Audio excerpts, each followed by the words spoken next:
بسم اللہ الرحمن الرحیم ان للہ و انا الیہ راجعون۔ یہ خوبصورت نوجوان علی بن نعت بھی یہ عارضی دنیا چھوڑ گیا۔ 32 سالہ علی ایک مالدار آسٹریلیا سرنی کا مسلمان، دنیا کی رنگینیاں اس کے پاس مگر دین سے دور تھا۔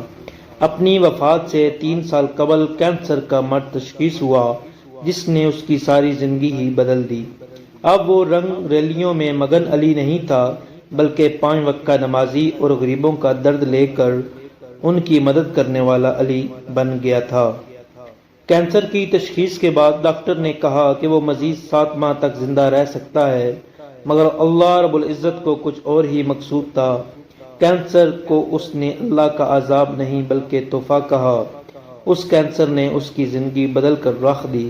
اس نے اپنے گھر کا دورہ کرایا تو نایاب قسم کے جوتے اس کے کمرے کی زینت تھے۔ ایک باتھ روم میں پہننے والی معمولی چپل کی قیمت $70 تھی۔ ایک بریسلٹ دکھایا جس کی قیمت $60,000 تھی۔ اس کے علاوہ 20 قیمتی گھڑیاں جو ہر وقت اس کے ہاتھوں کی زینت بنتی۔ اس کے گھر سے باہر نکلے تو اس کی چمچماتی گاڑی فراری اسپائڈر نظر آئی جس کی قیمت $6 لاکھ تھی۔ اسے پوچھا گیا کیا ان سب کے چھوڑنے کا غم ہے؟ کہنے لگا نہیں، خوشی ہے، ان علاشوں کو چھوڑ کر اپنے رب سے ملاقات کرنے جا رہا ہوں۔ ڈاکٹروں نے اسے 7 ماہ تک زندہ رہنے کی امید دلائی مگر میرے رب نے اسے 3 سال تک زندگی کا شاندار موقع دیا۔ اس دوران اس نے اپنی تمام جمع پونجی افریقہ میں مقیم نادرا لوگوں کے گھروں کے تعمیر کروائے، ان کے لیے صحت کے مراکز بنائے۔ جہاں جہاں کسی کو مالی مدد کی ضرورت ہوتی تو اس کی بذات خود مدد کرتا۔ اس سلسلے میں اس نے اپنی ایک تنظیم مسلم اراؤنڈ بنائی اور اپنی دولت لوگوں میں تقسیم کرنے خود جاتا۔